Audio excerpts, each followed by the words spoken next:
Welcome back to The Explainer. So today we're doing something a little bit different, something highly visual and honestly incredibly rewarding. We're going to become visual detectives. Have you ever stood in front of a modern art piece and thought, I just don't get it?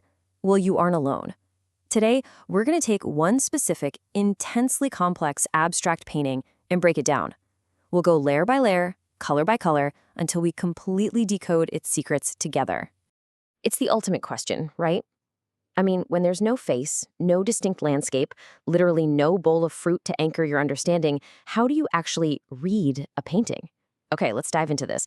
We really have to shift our brains away from looking for a specific noun, a person, place, or thing, and start looking at the raw, fundamental ingredients of visual communication.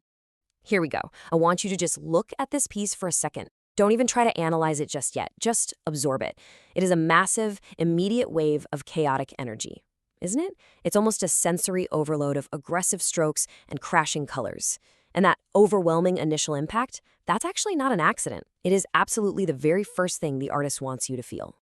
At first glance, sure, this feels like a violent collision of forces. It's chaotic, no doubt. But at its core, it's actually a visual puzzle, just waiting to be solved. So the really crucial point here is that this isn't just some random mess of paint thrown at a canvas. There is a deliberate code here, a rigid structure beneath the storm, and I promise you, we are going to break it down and solve it together. Let's actually start by validating what your eyes are naturally doing right now. When you first look at this, you likely experience a real sense of disorientation. Notice how your brain registers those overwhelming blue tones first. Then, your eye immediately gets caught in that sharp central contrast. You feel the aggressive, shattered movement of the paint, and finally, your brain kind of gives up on trying to find a distinct horizon line or a recognizable subject. But you know what? That disorientation literally means the artwork is working exactly as intended. So, to make sense of all this chaos, we're diving into the oceanic blues. We got to start at the macro level and look at the environment the artist has built. In this case, that means diving headfirst into the absolute dominant force of this canvas, the color blue. Now, what's really fascinating here is how we can actually quantify that chaos.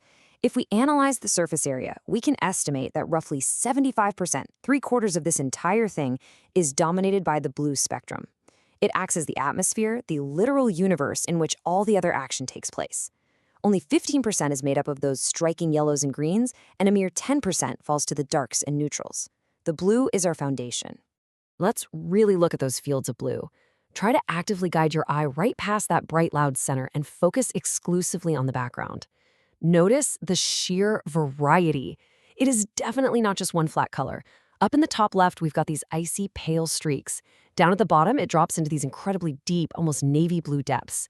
The artist is using this immense variety within a single color family to create a sense of vast, shifting space. But an ocean of blue isn't a story on its own. A real story needs conflict. So we're going to shift our focus from that expansive, swirling background to the geometry of chaos, the highly disruptive, energetic center of the painting.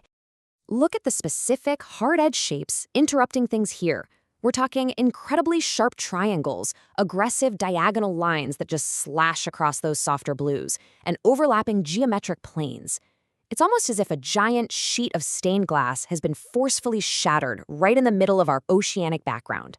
Let's do a quick visual exercise. Scan the canvas right now and physically hunt for those geometric shapes. Trace that dominant, bright yellow triangular shard pointing downward and to the right.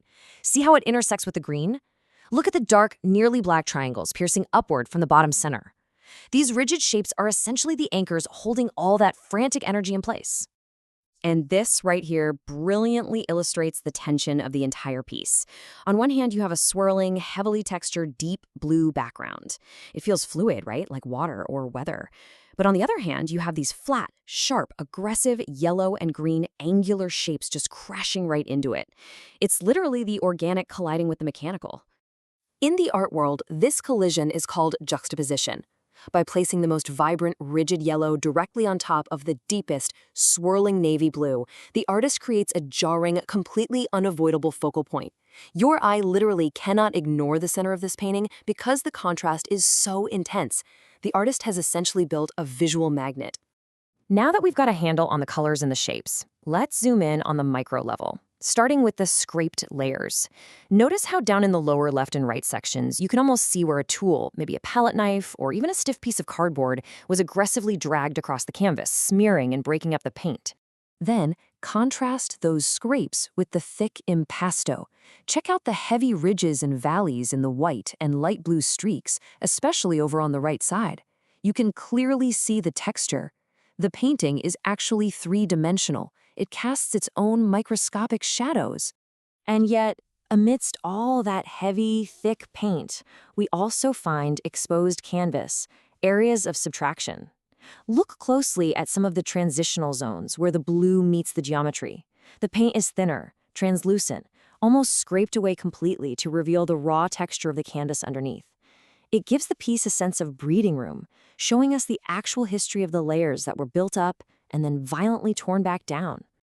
When you combine those scraped layers, the thick ridges, and the raw exposed canvas, you kind of stop seeing just an image and you start seeing an action. I want you to imagine the sweeping, perhaps even violent physical gestures the artist had to make.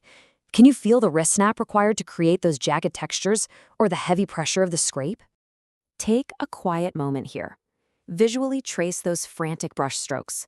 Start right at that yellow center and follow the palette knife scrapes as they just explode outward toward the edges. You are literally tracing the artist's physical movement in real time, perfectly preserved in acrylic or oil. All right, let's move to synthesizing the visual experience and see how all this builds into our final understanding. We've looked at the vast blue atmosphere, the aggressive central geometry, and the incredibly physical textured movement of the paint itself. Now, we have to synthesize these isolated elements and bring the whole thing back together. We've essentially created a roadmap for reading this artwork. Step 1, you allow yourself to feel that surrounding atmospheric blue. Step 2, you let your eye hit that central yellow geometric intrusion. That's our conflict. And step 3, you trace the outward textured movement to see exactly how the energy escapes. You aren't just staring blindly anymore, you are systematically reading a visual language. And you know, the really beautiful thing about structured observation is that it rewards you with hidden details. Now that we aren't overwhelmed by the whole shebang, look at the margins. Did you notice those tiny, deliberate flecks of vivid red right at the extreme top edge and near the bottom right? How about the deep forest green smears interacting with the bright yellow? Or even those incredibly faint underlying white lines that look almost like architectural sketching hiding beneath the chaos? Here is the painting in its entirety, one last time. Look at how different it feels now.